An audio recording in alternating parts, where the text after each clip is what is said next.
Hello, we are back at the Care Innovation Studio at the Care Innovation Summit in London today, and we have our next guest with us. Hello. Hi.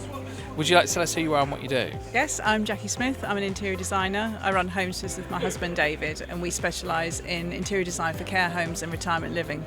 Perfect. So, I guess what are you innovating in that space then? Obviously, there's I guess probably only really in the last 10 years we've been thinking about how a person that lives with dementia in a home, how we need to design that differently.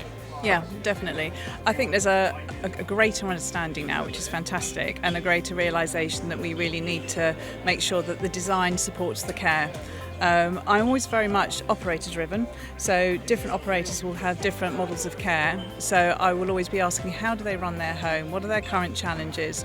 And also they'll follow slightly different models of care in terms of with people living with dementia as well.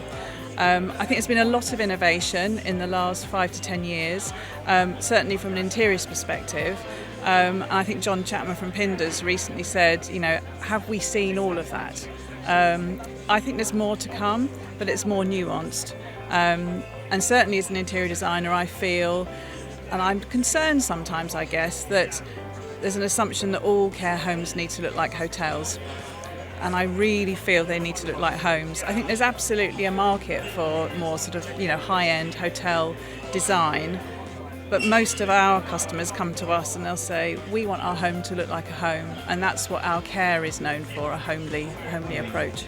Yeah, I think there's a sort of trend towards, I guess, maybe driven by sort of the idea of Instagrammable and making it look nice, and it's not actually functional. Yeah. And for a long time, we've always said that, you can have the nicest wallpaper in the world, but if your care's no good, it doesn't matter. Absolutely. But, having that interior support the care, I think, is really important. So is there specific things that homes should be thinking about and doing? Like, how should we be setting out a lounge area, for example? I guess I sort of go a few steps before that, actually. I think there are some basic principles, whether it's a lounge or corridor space or bedroom, that always need to be applied in care home design. And I think historically some people would think, oh, well, it's not a dementia home, therefore I don't have to think about that. Whereas I would always really encourage people to think about all of these things, because then it makes sure that the home is suitable and supportive of people as they're ageing. Because you don't want to design a space for somebody and say, once they start to exhibit cognitive decline and say, oh, you can't be in this residential section of this home anymore, you need to move there. People should be able to age in place and not have that upheaval.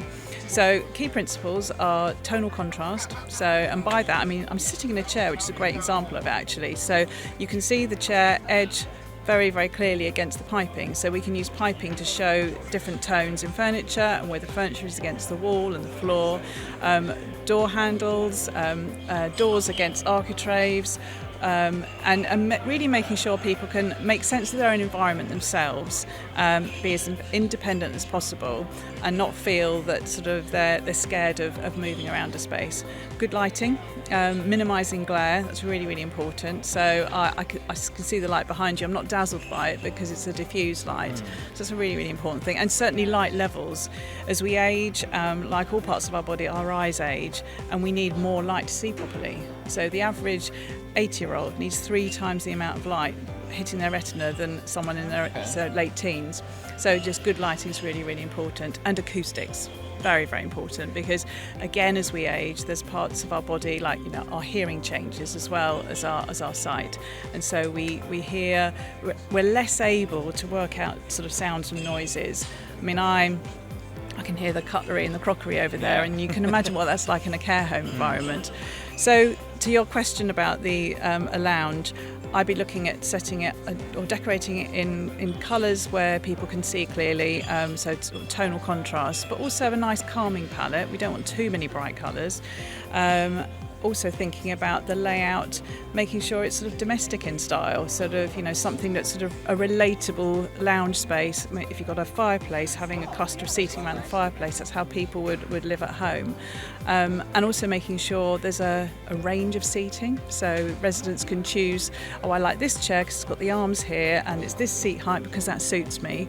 and hoping not to make it too sort of looking like it's just come out of a showroom, you know, sort of, again, I like to sort of mix up fabrics, mix up styles of chairs and that kind of thing. Yeah, and I guess then everyone can pick the thing that suits them the best, the Exactly. place and the position. And that's choice, goes back Yeah. to choice. With say acoustics then, is it about trying to deaden sound? Do you use lots of like furniture and acoustic paneling and things like that in It's homes? about maximising the good sound and minimising the noise. So there's lots of different things you can use. So absolutely fabrics, you can get acoustic voiles, but even just having a window treatment can make a huge difference. Hard flooring versus carpet, you know, that makes a difference as well. So you can actually have some cushioned vinyls which help a little bit, but that's more about noise transference from floor to floor. But in a space, I mean, I'm sure you've been into a restaurant which looks incredible, but there's no soft furnishings really, it's all sort of hard surfaces, and it makes a real difference to whether you can hear the person you're speaking to.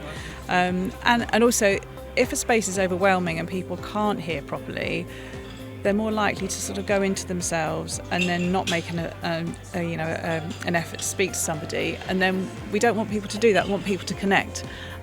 So yeah, acoustics I think are often overlooked, but I'm happy to say and hear through the sector people are really starting to take more notice of it now, which is great. Yeah, I suppose like you said, 10 years ago that wouldn't have probably even really been considered as an idea, you know, and maybe like you see in other sectors like restaurants where design wins over atmosphere, I suppose, like, and actually you're trying to sort of create a nice atmosphere, and to do that you might think about how the sound travels around the room and things like that. With the lighting, do you consider light temperature? Do you use that a lot to sort of different times of day? Because I guess if you're blaring out bright white lights all the time, it can be a bit at 7 o'clock in the evening a bit disconcerting. Yes, definitely. I know some operators have used circadian lighting, which really does change the colour temperature during the day, and I understand that's worked for a lot of them. I always avoid any blue light in a care setting. You know, there's the natural blue light we wake up to in the morning should be enough to sort of, you know, get us going. Blue light, generally a blue light changes the colour rendering of an interior. So, you know, even you can just see by the sort of the blue light underneath these panels here, it sort of changes the way it deadens some of the colour. So I've gone into plenty of care homes where the corridor lighting has been changed over the years. They've gone for a cooler LED light when they've replaced the bulb, and they said, oh, it just looks a bit bland in here. And I just said, well, just change that to a daylight or a warmer white, and it makes a massive difference. Because I think also we as human beings, we really, you know, we feel comforted by that warm light, whether it's the fire or tungsten bulb. And I tend to decorate in warmer colours as well. So anything yellow based, a blue based light will just flatten it. So warmer colours. Again, it's that thing of I don't think there's enough thought around that, and you just go and buy some new bulbs from the shop. Exactly. Yeah, I have a coffee shop, and we have a real mix of. We've got lots of these like ceiling lights, and it's a real mix of colours, and it really annoys me to the point where I kind of went and changed. You know, I tried to stage it in so we have whiter light towards the back, warmer light in the middle, and then whiter light towards the front of the shop with the window. So it's almost that steps you through. So the centre of the shop is like warm, like, 2832 Kelvin. Yeah, and I guess this is a technical term that we'll understand, but you know, for a care home operator, they're probably not thinking about that. But there's literally a white, you know, a warmthness rating on most light bulbs, isn't Kelvin, there? yeah. And you can look at, there's a really good slide I used in one of my talks a couple of years ago, where you're looking at the difference between the colour temperature in an assisted bathroom, and how it's exactly the same design, but one you look at it and you think, oh, that looks a bit clinical, whereas exactly the same design with a warmer light, and you think, oh, that's quite spa-like. Just the lighting makes a difference. What we're getting very technical here. What colour temperature would you go for in a bathroom then? Well, I go between 3,000. We often use 3,000, and between 3 and 4,000 is where we'd go. You want a crisp light to be able to see things clearly, but we'd also use wall lights as well. So I think it's about layering of lighting. So the general light has to be obviously a good flood of general light, but I think layering light, having light fitted into fitted units, so there's a sort of light behind a baffle, can be a warmer light, exactly. And I think it's the same in a sort of a living room setting as well. Again, trying to make it domestic in feel. table lamps will give another sort of texture to a lighting scheme. You have your general lighting, which is important, but then you've got your table lamps as well. Task lighting is important. Picture lights are great in those kind of settings as well, because you're then bouncing light off a picture, but also they're providing a feature as well. So is there any other sort of innovations in that area that you've seen, or that you're picking up on around the sector you'd like to talk about? In lighting? No, and anything to do with care in general. Have you been into a home recently and thought, that was an interesting innovation? There's a theme that's coming up so far in these conversations is that actually when we say innovation, I think everyone automatically goes to technology. Yeah, they do. But actually there's loads of innovation right in front of us with people and with things like that. So is there anything that jumps out at you? I always like to see residents involved in the home more. And so I've seen some ideas work really, really well in homes where, there's a dresser in the dining room, residents who ask to help dress the table, help set the table for dinner. Some operators will want to do that and some won't. So I think it's and garden spaces as well, and actually encouraging residents to get involved in the garden and plant the salad leaves, and then they're kind of there for that whole journey of seeing what they've grown and actually eating it as well. So I like anything that connects with nature. Personally, I think that's really important and gets people outside. We see lots of different ideas throughout the care homes we go to.